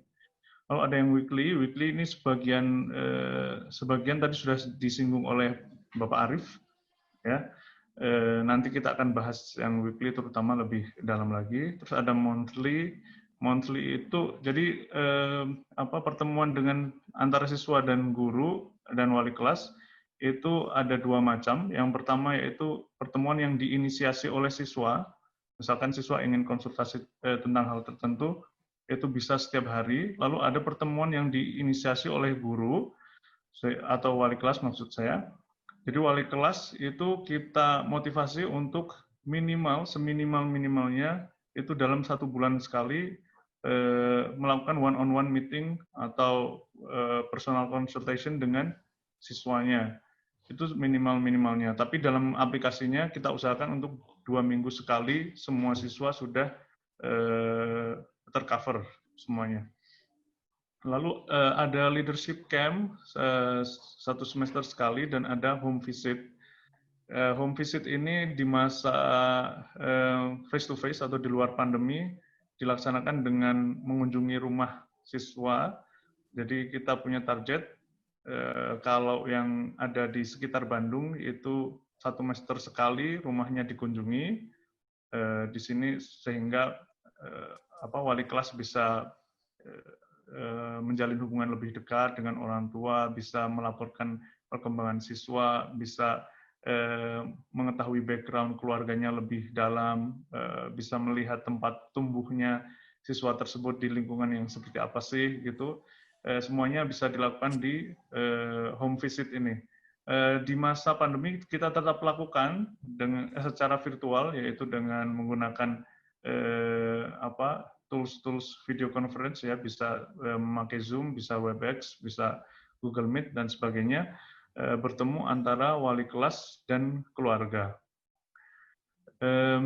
Lalu ada program tahunan Ramadan Camp, terus class trip, ada charity juga. yang barusan kita lakukan terakhir yaitu kurban. Terus kita ada santunan yatim, ada iftar atau mengundang buka puasa, dan ada lifelong education, di mana kita berusaha untuk memberikan kursus ke anak-anak yatim dan duafa untuk membekali mereka skill-skill basic skill seperti yang bisa mereka aplikasikan nanti untuk mencari nafkah, misalkan skill untuk memotong rambut, untuk belajar musik dan lain sebagainya. Lalu ini yang program mingguan kita akan bahas lebih dalam. Yang pertama yaitu ada reading time atau literasi, dilaksanakan setiap hari Selasa dari jam 8 sampai jam 8.30. Dalam prakteknya nanti siswa berkumpul satu kelas dan wali kelasnya, lalu siswa membaca buku masing-masing yang sedang ingin dibaca, yang di-approve oleh wali kelas, atau buku yang direkomendasikan oleh wali kelas atau orang tua. Di masa pandemi ini, program ini tetap berjalan, bahkan kita tambah dengan memberikan artikel-artikel khusus yang nantinya setelah 3 kali pertemuan akan diadakan lomba atau kuis tentang artikel-artikel tersebut, sehingga kita bisa mengukur keefektifan program dan keseriusan siswa dalam membaca. Lalu ada juga morning speech. Tadi sudah disinggung bahwa di morning ceremony itu ada morning speech.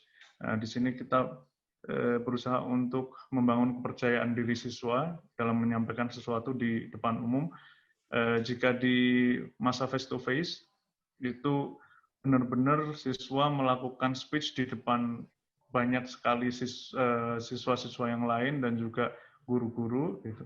Di masa pandemi ini hampir sama, siswa menyampaikan speech di hadapan semuanya, tapi menggunakan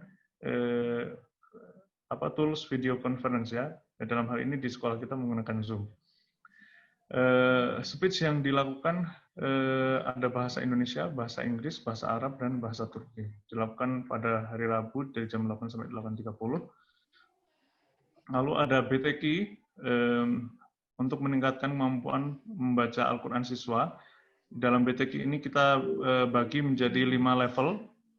Dari level yang sama sekali tidak tahu huruf, yaitu level 1, sampai level yang programnya tahfiz, yaitu level 5. Level 1 tidak bisa membaca huruf, level 2 sudah bisa membaca huruf tetapi masih belum lancar, level 3 sudah lancar tetapi makhrajnya belum bagus, level 4 itu sudah lancar, makhraj juga bagus, tajwidnya tapi masih perlu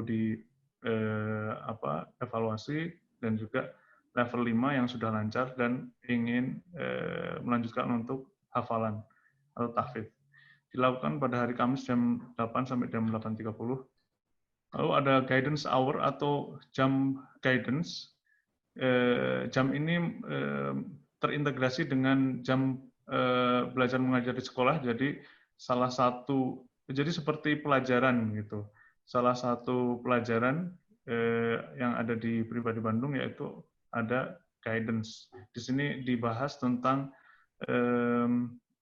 nilai-nilai universal, di antaranya seperti bagaimana cara manajemen waktu, bagaimana belajar yang efektif, terus tentang pentingnya kebersihan, sabar, tanggung jawab, dan lain sebagainya. Waktunya hari Kamis dari jam 8.45 sampai 9.35 masing-masing kelas. Lalu ada group discussion. Ini merupakan bentuk mini dari guidance hour tadi. Jadi selain guidance hour yang dilakukan secara per kelas, ada juga group discussion yang dilakukan dengan grup-grup yang lebih kecil. Jadi satu kelas itu kita targetkan untuk dibagi menjadi 3 grup yang terdiri satu grupnya sekitar 6-7 siswa. Di sini wali kelas dengan grup tersebut membahas lebih dalam tentang materi-materi nilai-nilai peningkatan karakter yang tadi sudah disebutkan. Lalu ada weekly student webinar. Kita ada seminar online setiap minggu sekali yang diikuti oleh siswa-siswa, dibagi menjadi 4 kategori. Siswa SMP Putra ada webinar sendiri, SMP Putri sendiri, SMA Putra, dan SMA Putri, dengan membahas topik-topik melalui Zoom. Ini contohnya ada topik malu dan iman. Lalu ada one-on-one meeting. Ini program yang diinisiasi oleh wali kelas untuk membimbing siswa secara per individu atau secara personal. Di sini wali kelas berdiskusi dengan siswa dalam suasana yang informal, bisa di mana saja, tidak harus di kelas atau di ruangan tertentu, bisa di taman atau di lobi atau di mana, sehingga siswa dapat lebih terbuka dalam berbincang-bincang dengan wali kelasnya. Harinya fleksibel dan waktunya fleksibel, ditentukan oleh wali kelas masing-masing. Ada kelas activity. Di luar pandemi kita melaksanakan kelas activity dengan banyak option. Nah, ini tujuannya untuk memberikan kedekatan dan kebersamaan antara siswa yang satu dengan yang lain, sehingga kekompakan kelasnya bisa terjaga, dan juga kedekatan dengan wali kelas itu sendiri, sehingga kalau apapun nanti misalkan ada masalah atau ada sesuatu yang pengen dibicarakan, siswa tidak canggung dalam berbicara dengan atau menyampaikan kepada wali kelasnya.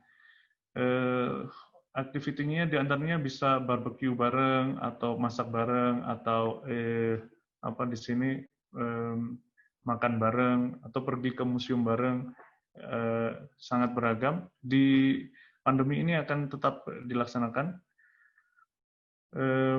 Aktivitasnya di pandemi bisa lebih diarahkan ke aktivitas yang lebih fun dan juga melatih keterampilan siswa, seperti membuat produk-produk do it yourself bareng-bareng dengan wali kelasnya, terus masak bareng secara online, bisa juga dengan diisi tes-tes, inventory test yang bisa membuat siswa lebih paham tentang personalitinya, tentang kognitifnya atau cara belajarnya, dan lain sebagainya.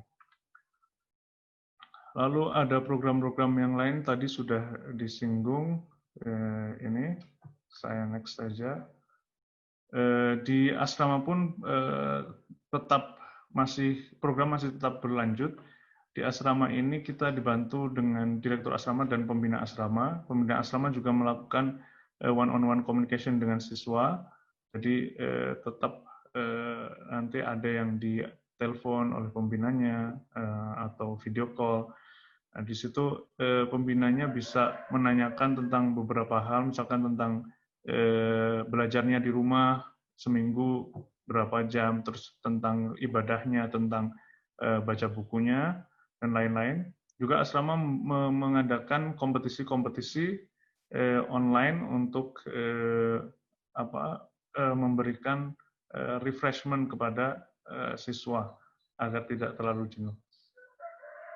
Dan pembina asrama juga ikut ke group discussion yang dilakukan wali kelas dengan siswa. Lalu ada career planning.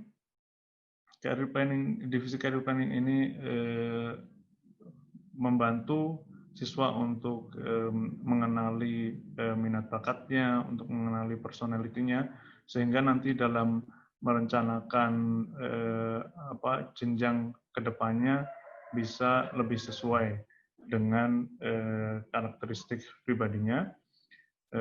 Ini diantaranya ada one-on-one consultation, jadi siswa bisa konsultasi langsung dengan koordinatornya, dalam hal ini Pak Willy Juanggo, tentang pemilihan jurusan universitas, atau tentang pekerjaan, atau tentang personality, seperti itu. Di antara program-programnya yaitu memberikan tes-tes, misalnya learning style test, personality test, IQ test, aptitude test, dan membantu mempersiapkan TOEFL, IELTS untuk persyaratan masuk universitas dan yang lain-lain. Lalu ada perkenalan terhadap karir. Ini kita biasanya kerjasama dengan parents dan juga dengan alumni. Jadi alumni atau parents dapat diundang untuk mengisi seminar-seminar tentang pengenalan karir karena mereka sudah terjun langsung ke karir tersebut. Lalu ada seminar-seminar yang lain lagi, Bapak Ibu. Ada juga Parents Club. Parents Club ini kita mempunyai penanggung jawab tersendiri. Parents di sini aktif kita hubungi dan kita berikan alternatif kegiatan bersama juga. Misalkan untuk yang bapak-bapak itu ada Fathers Club, yang ibu-ibu ada Mothers Club. Yang kegiatannya yang Mothers Club lebih banyak karena memang waktunya lebih luang biasanya ibu-ibu, jadi mempunyai kegiatan yang lebih banyak. Untuk bapak-bapak biasanya kita undang untuk olahraga bersama, untuk diskusi bersama, tour atau mengikuti seminar. Dalam masa pandemi ini yang masih sering aktif kita adalah seminarnya, karena yang lain-lain masih agak susah untuk dilaksanakan, seperti olahraga bersama masih agak susah. Yang ibu-ibu ini masih banyak yang jalan ya, tahsin karena bisa dilakukan secara online, terus diskusi buku, bahasa Turki, bahasa Inggris, charity, seminar itu masih bisa, field trip belum bisa. Ini ada wali kelasnya, terus ini contoh-contoh program parents, ada seminar-seminar. Lalu ini contoh program charity, kemarin kita mengumpulkan kurban di Pribadi Bandung, alhamdulillah kita potong sekitar 16 sapi dan kita distribusikan ke desa-desa yang jarang ada kurban. Jadi ada Pak Ayub, nanti habis ini kita putar videonya aja Pak, langsung Pak. Oh gitu, baik. Ya. Mungkin bisa minta tolong Pak Hidayat untuk ini biar nanti bisa langsung. Ya, diselesaikan dulu, udah selesai mungkin ini ya. Baik. Jadi ada sapi yang kita kirim ke beberapa desa terpencil yang memang sudah disurvei sebelumnya bahwa desa tersebut jarang ada kurban. Kita langsung kirim sapi ke desa tersebut dan dipotong di sana, dibagikan dagingnya di sana. Dan sebagian dipotong di sekolah dan dibagikan ke sekitar. Terima kasih, mungkin itu saja. Ini ada kemarin ada pribadi charity shop juga, mungkin jika Bapak Ibu mau order online berminat. Jadi pribadi charity shop ini berjalan selama 1 tahun, kemungkinan akan dibuka dan hasil keuntungannya akan dipakai untuk charity, kegiatan charity yang salah satunya kurban kemarin itu bisa terkumpul untuk membeli 1 sapi, sekitar 1 sapi gitu. Terus nanti yang selanjutnya mungkin bisa dialokasikan untuk program yatim dan program duafa atau program-program yang lain. Terima kasih atas waktu yang diberikan. Saya kembalikan ke Bapak Hidayat. Assalamualaikum warahmatullahi wabarakatuh. Assalamualaikum warahmatullahi wabarakatuh. Pak, saya screen ya. Mungkin saya putarkan videonya yang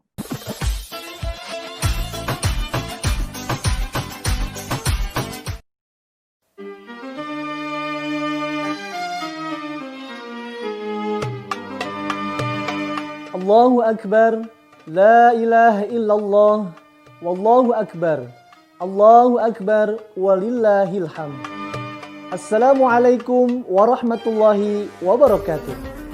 Alhamdulillah, pribadi berkurban 1441 Hijriah, tahun 2020 Masehi telah kita tunaikan. Terima kasih kepada seluruh orang tua siswa guru, staf, dan karyawan, serta para donatur yang telah mempercayakan kurbannya kepada program pribadi berkurban tahun ini. Tahun ini, kami telah mendistribusikan hewan kurban hingga pelosok desa. Mari kita simak laporan singkatnya. Alhamdulillahirrahmanirrahim. Program pribadi berkurban. Kali ini kita menyalurkan hewan kurban kita ke Desa Karya Mukti, Kampung Cicambai. 2 hewan kurban kita serahkan kepada warga dari orang tua siswa, dari guru-guru dan staf sekolah. Mudah-mudahan bermanfaat dan menjadi amal ibadah yang diterima Allah Subhanahu wa taala. Alhamdulillah, pribadi berkorban tahun ini hadir di Kampung Parakan Bolang, Desa Arjasari, Kecamatan Arjasari, Banjaran, Kabupaten Bandung. Alhamdulillah, pribadi berkorban tahun ini hadir di Desa Cipadung, Kecamatan Cibiru, Bandung. Insya Allah, tetap istiqomah beribadah di tengah wabah. Alhamdulillah, pada hari ini kita hadir di Kelurahan Cikutra, RW 12, Kecamatan Cibiring Kidul, Kota Bandung. Kami mengucapkan terima kasih kepada Bapak Ibu yang telah berkenan menitipkan hewan kurban di Sekolah Pribadi Bandung. Mudah-mudahan kita tetap istiqomah beribadah di tengah wabah seperti ini, dan tahun depan kita bisa terus meningkatkan jumlah hewan kurban yang bisa kita salurkan melalui Sekolah Pribadi Bandung. Raya Idul Adha tahun 1441 Hijriah, kami sebagai Sekolah Pribadi Bandung, alhamdulillah tetap menjalankan ibadah berkurban. Semoga Allah senantiasa mencurahkan cintanya untuk kita semua. Kita nantikan kurban Anda tahun depan. Mari istiqomah beribadah di tengah wabah bersama pribadi berkurban. Wassalamualaikum warahmatullahi wabarakatuh.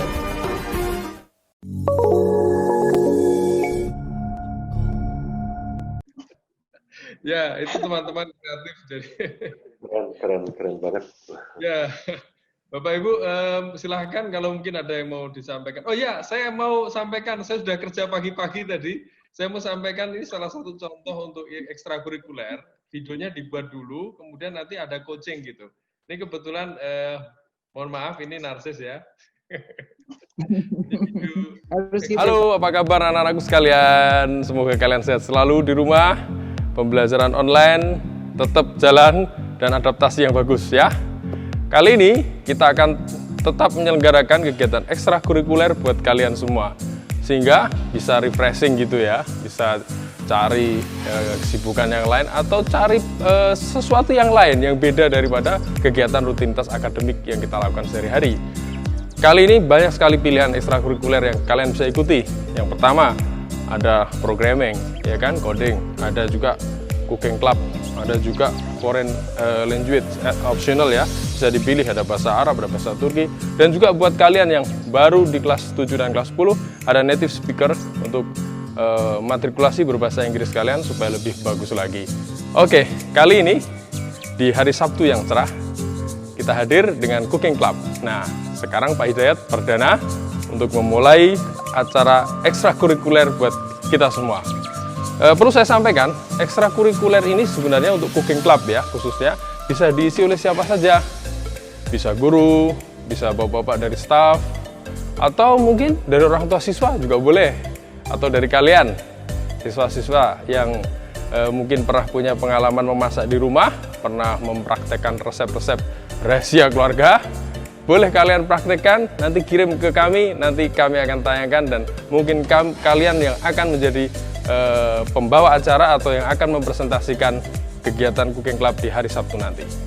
Untuk itu, yuk, kali ini saya akan menghadirkan menu yang mungkin tidak khas Indonesia kali ya. Ini dari Turki gitu. Waktu dulu tinggal di Turki, biasanya masak seperti ini. Ini ada namanya kebab ala anak mahasiswa. Mungkin begitu aja ya, kita kasih nama.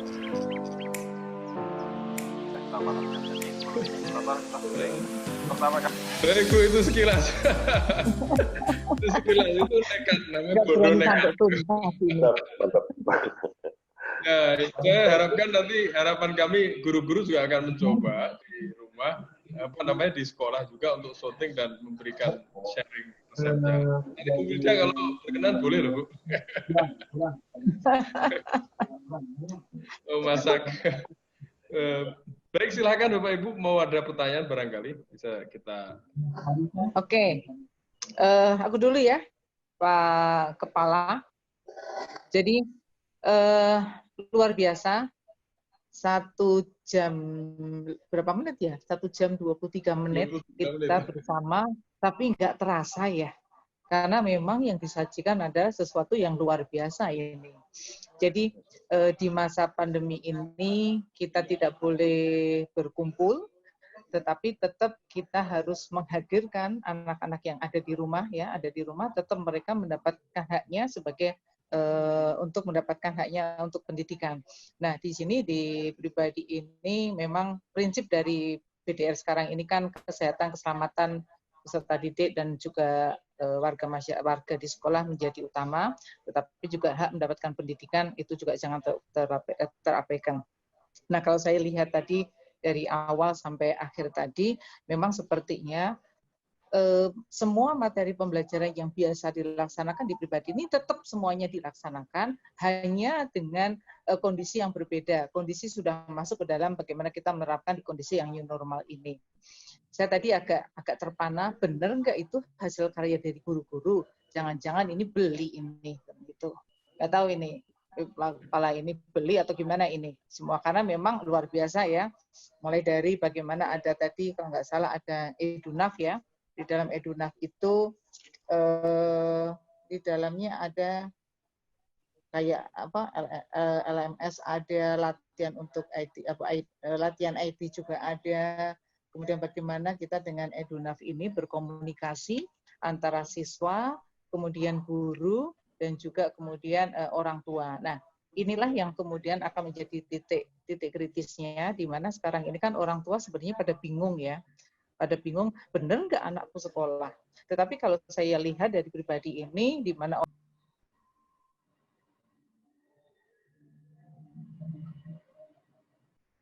menyatakan bahwa benar di sini ada pembelajaran. Nah, inilah yang perlu mungkin kita share, Pak. Jadi saya tadi kepikiran, karena banyak banget saya nggak akan komentar, karena memang sudah luar biasa. Tetapi saya mohon izin, mohon dengan kerelaan ini dari sekolah pribadi ini, ayo dong kita bikin webinar, kita sharing kan gitu kepada teman-teman sekolah yang lain.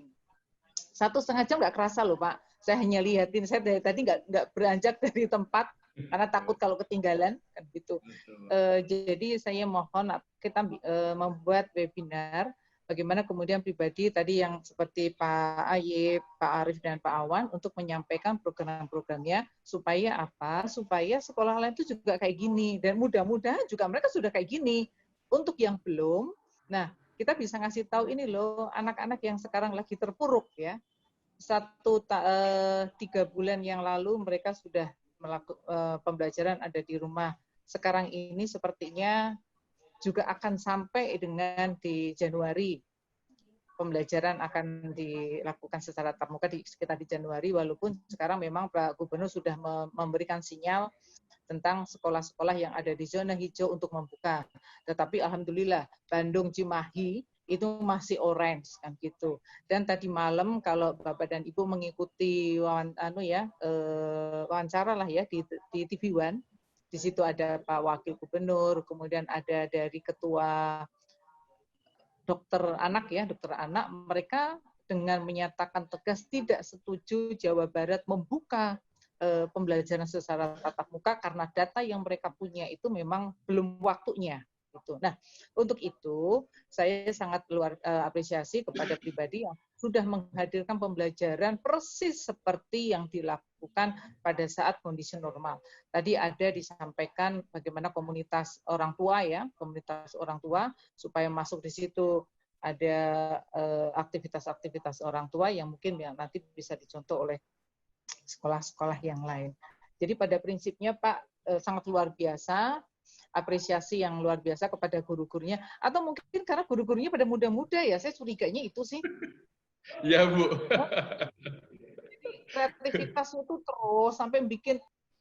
Ya, bonek Bu, bodoh nekat. Jadi kami ini kan nggak apa semua juga, yang tua juga ini nyindir saya, ini saya kan sudah tua ini. Tapi kalau kita kumpul dengan teman-teman yang muda, insya Allah energi kita juga menjadi muda kan gitu. Dan saya yakin di semua sekolah itu banyak teman-teman yang masih muda-muda. Jadi sekali lagi apresiasi kepada pribadi ya yang sudah luar biasa menghadirkan pembelajaran seperti biasa dalam bentuk yang lain kan gitu. Nah, untuk itu saya ingin nanti kita agendakan Pak Kepala ya, kita agendakan kapan kita akan melakukan webinar. Mohon untuk Pak Ayi, Pak Arif dan Pak Awan untuk sharing kan gitu 1,5 jam 2 jam juga nggak masalah sih Pak. Saya pikir dan kemudian kalaupun nanti setelah webinar ada teman-teman yang pengen belajar ya harus mau ngajarin kan gitu. Jangan kepintarannya dibuat diri sendiri ya. Kan ilmu yang bermanfaat apabila bisa dimanfaatkan oleh orang lain juga. Mungkin itu sih komentar dari saya. Sekali lagi luar biasa, jempolnya saya hanya 2, jadi tak kasih 2, jempol kaki nggak mungkin saya angkat. Terima kasih, Bu. Ya, kami terus terang juga, memang yang tadi disampaikan Bu Wilda, apakah ini yang dipresentasikan sama yang lain? Memang kalau itu saya kira Pak Awan itu kan di sini arsitek juga salah satunya. Jadi beliau yang mungkin yang mempresentasikan yang bagian perfectnya ya. Tetapi dalam hal ini kami sedang berusaha keras ya. Guru-guru memang difasilitasi dengan saluran atau platform LMS. Jadi LMS ini benar-benar murni yang bikin kawan-kawan sendiri di Pribadi Bandung. Kalau Edunaf itu platform yang dibikin dari Jakarta, dari kerjasama sekolah mitra kami. Tapi kalau LMS ini benar-benar dari sekolah pribadi. Nah, kami juga mengalami kendala sampai sekarang, Bu, seperti biasalah masalah klasik ya, masalah etos kerja. Jadi guru-guru kan sekarang itu dituntut untuk harus kreatif dalam hal layout, desain, kemudian memilih warna yang bagus, kemudian melakukan komposisi, membuat presentasi yang apik gitu ya, yang bagus supaya anak-anak itu tertarik gitu. Itu memang masalah dasar. Makanya sekarang insya Allah tadi disampaikan Pak Awan, kita akan support dengan semacam konsultasi terbatas Bu, yang diikuti oleh 3 guru, khusus nanti akan kita training secara intensif agar mereka mempercepat proses ini. Nanti kalau tidak nanti akan bahasa Jawa ini belentang-belentong itu apa namanya? Ada yang itulah ya. Iya kayak gitu. Sama. Betul. Seperti halnya kalau dibelikan mobil Mercy, tapi di dalam masih makan pakai daun jati gitu kan, kalau di desa saya. Jadi harusnya kan minumnya sudah ini ya. Jadi fasilitasnya bagus, tapi masih gaya hidupnya masih tidak mengikuti. Nah itu masalah sama. Ini LMS-nya bagus, tapi gaya-gayanya gurunya masih gaya-gaya lama, itu nggak bisa. Maka dari itu insya Allah kita akan solusikan secara internal. Baik, Bu Wilda, barangkali ada yang mau disampaikan? Kami persilakan, Bu Wilda. Itu ada Pak Nanang, ada Pak Jajat, kalau mau komentar sedikit dari saya, Pak. Di Dinas Pendidikan itu sudah mengadakan menyebar instrumen kan gitu. Nah, dievaluasi ternyata pesertanya respondennya itu sekitar 100.000, 76% itu menyatakan bahwa anak-anak itu tidak memahami materi. Nah, di sini berarti tadi harus dilakukan oleh sekolah pribadi itu mengevaluasi yang sudah dilakukan selama 3 bulan kemarin ya, mulai dari Maret itu kan kita sudah pembelajaran daring. Karena kenapa anak-anak tidak memahami materi, kemudian 50% tidak konsentrasi, bosen. Nah, itu kemungkinan adalah tadi materi yang disampaikan itu nggak menarik gitu loh kan gitu. Walaupun kalau saya lihat dari pribadi sudah oke sih ya. Tetapi kalau yang lain atau mungkin juga tadi disampaikan bahwa kompetensi guru itu harusnya sama. Bikin paparan itu harusnya yang bagus, yang menarik. Karena apa? Anak sekarang kan tuh anak-anak bisa lihat di Google dimanapun mereka mudah menarik mereka. Kalau kemudian dari sekolah itu memberikannya jelek, ya akhirnya ditinggal. Jadi mereka akhirnya nggak memahami apa yang disampaikan oleh gurunya. Jadi memang bagaimana kita bisa share knowledge ya kepada para guru yang ada di situ supaya satu pemahaman, satu kreasi kan gitu. Jadi jangan sampai ada yang semuanya sudah sampai Jakarta, ini tetap aja ada di Bandung kan gitu, nggak maju-maju. Mangga Pak Nanang, Pak Jajat kalau mau nambahin. Ya silakan ya, Pak Nanang. Saya dulu lah. Menarik sekali Pak. Izin Pak Hidayat bukan CD. Saya tadi mengkaji, jadi ini mungkin sudah koordinasi dengan pengawas pembina juga, Bu Wilda ya pengawasnya. Ya, Bu Wilda. Kita lihat dari kompet dasar. Kami Pak di sini Pak. Oke, makanya lihat sentuhan-sentuhan semua kegiatan yang ada di pribadi itu sudah kena sekali ke kompetensi inti, dari kompetensi dasar dari 1 sampai 4 semuanya masuk gitu. Ini yang membanggakan, dan kemudian kaitan ke visi sekolah juga nyambung banget gitu. Jadi semua kegiatan sudah betul-betul link semua. Jadi kalau saya kan punya hadis baru. Man tawakali fi judi fi hayati wa jasmani pakola tako opati fi mandiri. Nah, itu SKL Pak. Iman takwanya sudah tersentuh tadi ya, dengan kegiatan kompetensi dasar, kompetensi 1. Kemudian juga ya kompetensi spiritual, kompetensi sosial, yang masuk takwanya, kejujuran, percaya diri, adil bertanggung jawab gitu ya, semua masuk. Kemudian konsep faktual, konseptual, prosedural, metakognitif sudah masuk juga, ditambah tadi mengajarkan siswa di keterampilan di keempatnya, bagaimana siswa kreatif, produktif, kolaboratif, kritis, mandiri, udah semua kena gitu. Buka CD luar biasa ini justru yang sedang saya rancang, bagaimana sekolah lain itu seperti ini dalam menentukan rencana kerja jangka menengah sekolah. Itu mungkin komentar saya dari Bu Wilda kebetulan ya, nanti mohon kita rumuskan juga untuk program kita disampaikan ke sekolah lain. Nah ini gambaran sekolah yang diinginkan seperti ini. Itu Bu, luar biasa. Kemudian ada mungkin saran saya ke guidance karakter tadi ya. Guidance service Pak. Guidance service. Jadi ada satu yang perlu kita lakukan, ada survei karakternya. Survei karakter itu keterkaitan tadi dari kompetensi KIKD 1 ya, spiritual dan sosial siswa. Bagaimana wali kelas bisa mengidentifikasi dari satu kelas berapa jumlah siswa yang satu terkait iman takwanya lemah gitu ya. Kemudian dia tidak bisa jujur, dia tidak peduli, kan bisa dari karakteristik siswa. Bisa dilakukan survei karakter terlebih dahulu, sehingga kita bisa nanti konsentrasi mana saja. Jadi seperti yang level tingkat yang belum bisa baca level 1 sampai tahap itu sepertinya yang saran saya ke guidance service. Luar biasa ada guidance service. Guru BK mungkinnya kalau negeri itu ya. Iya. Betul, saya jadi terkagum-kagum Pak Hidayat, luar biasa. Ini yang dalam pikir saya itu ini gitu saja. Ide pengennya gitu. Boleh saya tambahin sedikit Pak Hidayat? Ya. Maaf. Ya silakan Pak. Ya, yang tentang identifikasi ya Pak. Memang terima kasih sekali saran dari Bapak.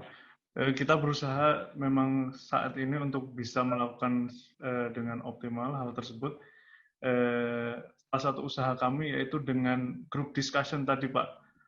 Jadi kan satu kelas itu dibagi menjadi 3 grup. Jadi sebenarnya group discussion itu kita kelompokkan berdasarkan identifikasi tadi. Grup 1 kebutuhannya apa gitu, grup 2 kebutuhannya apa, grup 3 apa. Jadi nanti ketika wali kelas itu bareng-bareng dengan grup tersebut, nah yang disentuh nilainya bisa sesuai dengan kebutuhan siswa di grup tersebut, seperti itu. Walaupun mungkin kita masih perlu banyak belajar juga tadi seperti yang Bapak sarankan untuk bisa mengidentifikasi lebih detail dan lebih lanjut tentang hal tersebut. Ya, terima kasih. Luar biasa. Itu saja mungkin ini kan betul-betul membentuk karakter. Kalau tetap muka kan betul pada ketika kita KBM, gitu Pak ya. Artinya membentuk sikap. Jadi K1, K2 itu sebenarnya dibentuk proses pembelajaran itu sebenarnya. Jadi perlu nanti penguatan terutama memahamkan ya Permen 37 lah ya, memahamkan itu Bu Wilda mungkin kepada dewan guru ada di sekolah. Datos pisan gitu jadi bukan bahas pisan di sekolah benar oke mereka tapi ketonsil mobil sekolah seperti ini gitu. Terima kasih. Itu saja mungkin saran ya. Mudah-mudahan nanti Ibu yang mau share kegiatan di pribadi ke sekolah lain luar biasa ini salut. Terima kasih. Terima kasih Pak Nanang. Terima Bapak. Bernuhun Bapak. Ya, silahkan Ibu Wilda barangkali silahkan Ibu atau Pak Jajat. Silahkan Pak Jajat. Jadi saya bisa Pak? Ya Pak, silahkan Pak Jajat. Assalamualaikum warahmatullahi wabarakatuh. Waalaikumsalam warahmatullahi wabarakatuh. Terima kasih. Mungkin yang saya lihat dan cermati ini ya. Ini adanya kurikulum perpaduan kayaknya. Apa yang adanya di sana itu Bapak, Ibu, sama kepala sekolahnya ada inovasi, terutama untuk meningkatkan kualitasnya para siswa. Dan juga tadi dibilang sama Ibu KCD, memang tidak mudah, tidak tua sama. Tapi itu adalah kemampuan inovasi dari Bapak gurunya ini sangat high buat saya. Karena kalau di negeri mungkin dia tidak berani ada perpaduan antara kurikulum yang harus 13 dengan yang lain. Jadi mandate hanya K13 mungkin ini ya kepada Bu Mirda. Memang kalau di sekolah Bapak kan istilahnya pengembangannya itu perlu karena kan harus banyak peminat gitu Pak. Ya memang ini salah satu contoh yang saya juga baru lihat dan kagum gitu. Tapi saya tadi nggak ngelihat paparannya Bu Mirda gitu. Tapi secara sekilas memang ini bisa menjadi kolaborasi lah dengan KCD 7 untuk penanaman meskipun negeri dengan swasta itu adalah bagi kami adalah sama. Terima kasih itu aja dulu Pak.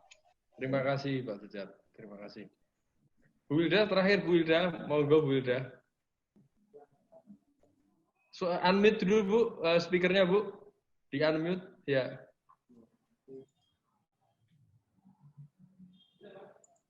Baik, terima kasih Bapak-Bapak dan Ibu Endang, Ibu Pak Nanang, Pak Ajat. Itu memang sekolah SMA pribadi seperti itu luar biasa. Kerja keras mereka sangat luar biasa dan yang selalu saya teringat dengan program SMA pribadi yang menurut saya harus disampaikan ke sekolah-sekolah lain, Ibu, diantaranya adalah adanya program evaluasi setiap minggu begitu ya Pak ya. Untuk merefresh atau mengupdate kompetensi guru-guru. Dan ini memang jarang dilakukan oleh sekolah lain kalau menurut pengamatan saya. Sehingga dengan adanya program itu terus berkembang guru-guru SMA pribadi dan hasilnya seperti yang tadi Ibu Endang dan Pak Nanang staf Ajat saksikan. Namun demikian Pak Hidayat, barangkali Bapak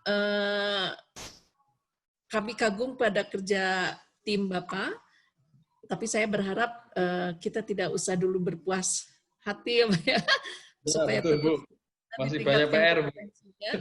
Iya, supaya terus ditingkatkan kompetensinya. Dan memang ada beberapa catatan yang saya tulis juga, di antaranya catatan itu tentang ekskul itu Pak, ya, tentang ekstrakurikuler. Luar biasa itu Pak, Bapak sendiri yang menjadi model untuk anak-anak. Itu sangat luar biasa. Artis FTV kan, Bu? Ya, tapi mungkin saya ingin menggarisbawahi tentang life skill-nya, Pak. Itu pas sekali mungkin dengan life skill-nya.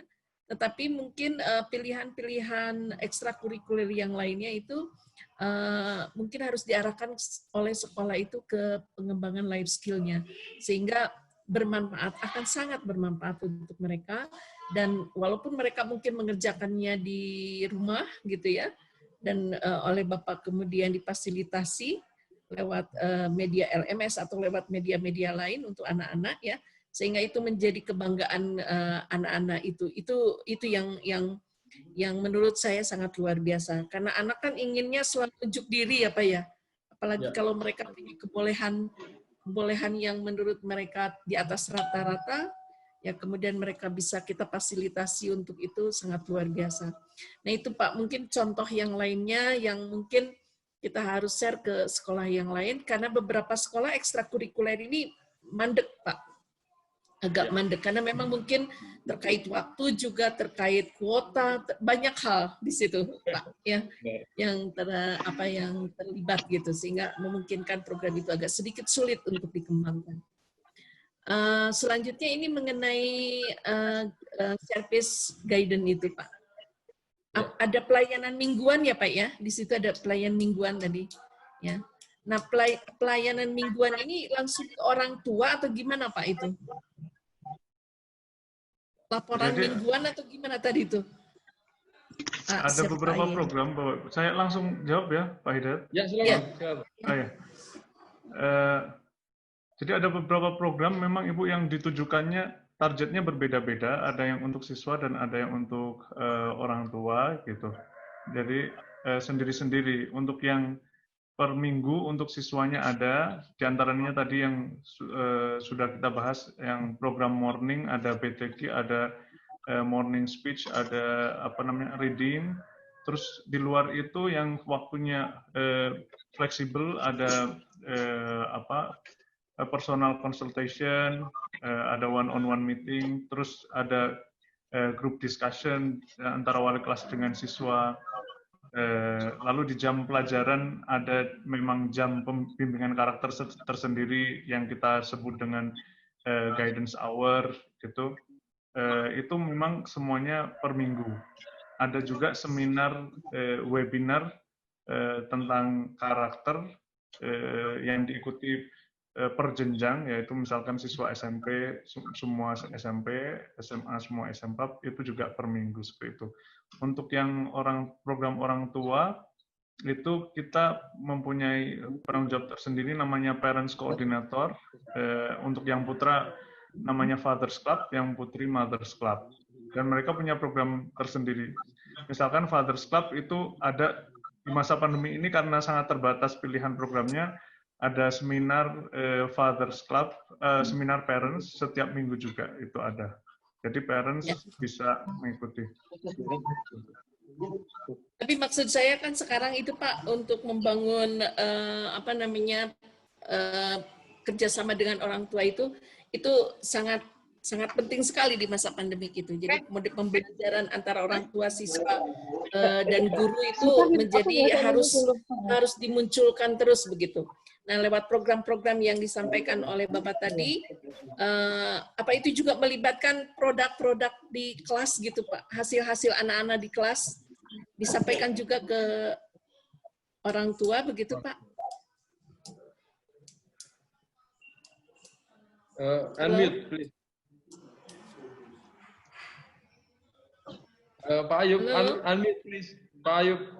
Oh, sorry. Mungkin untuk reportnya yang lebih komprehensif bisa minta bantuan Pak Awan ya, report ke orang tua Pak. Ya, baik Ibu. Ya, baik. Jadi biasanya kan kalau raport itu setiap UTS atau UAS ya Bapak Ibu. Tapi kalau di sini kan kita perlu memastikan bahwa anak itu ada engagement istilahnya atau keterlibatan aktif dari siswa. Makanya kita berikan per minggu. Tapi isi rapotnya bukan isi kognitif, tapi keterlibatan mereka. Jadi rapotnya itu ada 2 sections. Yang pertama adalah akademik. Jadi mereka apakah hadir berapa kali dalam frekuensi yang diharuskan. Misalnya anak itu hanya hadir 1 kali dalam 2 pertemuan, maka presentasinya akan 50%. Itu semua pelajaran dilaporkan, termasuk upacara bendera dan lain-lain. Itu per minggu kan Pak Awan ya? Iya, per minggu. Itu Kolom bawahnya itu ada guidance. ya. Nah itu Pak yang saya apresiasi juga, itu sangat luar biasa juga karena kadang-kadang untuk memberi laporan per minggu itu kan sangat berat sekali Pak. Ya. Tapi ini bisa dilakukan oleh SMA pribadi dan saya berharap itu terus ditingkatkan Pak, biar komunikasi antara sekolah, siswa dan orang tuanya berjalan terus. Itu saja barangkali komen dari saya. Terima kasih kepada Bapak-Bapak. Itu sukses terus ya Bapak. Ya, Pak Awan, Pak Endang, sukses selalu. Pak Nanang juga, Pak Ajat. Ya, benar Bu Wilda, memang itu berat Bu. Sistemnya bagus, orangnya berat. Jadi lagi-lagi kembali ke orangnya. Makanya di sekolah pribadi ini terus terang Pak, semuanya yang guidance service itu tidak hanya siswanya yang diurusi. Gurunya doa apa enggak diingatkan. Karena kalau enggak pakai doa, kurang cepat urusannya. Jadi bukan pakai mantra ya, pakai mantra. Insya Allah begitu. Kiranya Bu, kalau begitu terima kasih ke waktunya yang telah diluangkan. Kami berdoa semoga sehat selalu dan semoga sekolah pribadi bisa memberikan kontribusi yang baik, khususnya KJD wilayah 7. Kami dengan senang hati dan dengan hormat pokoknya kami mengikuti arahan nanti seperti apa yang akan diberikan oleh Bu Endang, kami nanti akan laksanakan. Sekian Ibu, terima kasih. Sudah ada keterlambatan acara dan sebagainya, mohon maaf. Ya Ibu, bagaimana Bu Endang? Ya, mangga enggak apa-apa. Udah, kalau memang sudah tidak ada pertanyaan lagi, mungkin bisa diakhiri. Tapi sekali lagi, Pak Ayo, Pak Atrif, Pak Awan, dan Pak Hidayat sendiri luar biasa lah gitu. Oke, terima kasih Bu, Masya Allah, terima kasih. Baik Ibu, sekian kalau gitu Pak. Baik, terima kasih. Sekian, wassalamualaikum warahmatullahi wabarakatuh. Sampai jumpa, insya Allah, dengan kesempatan.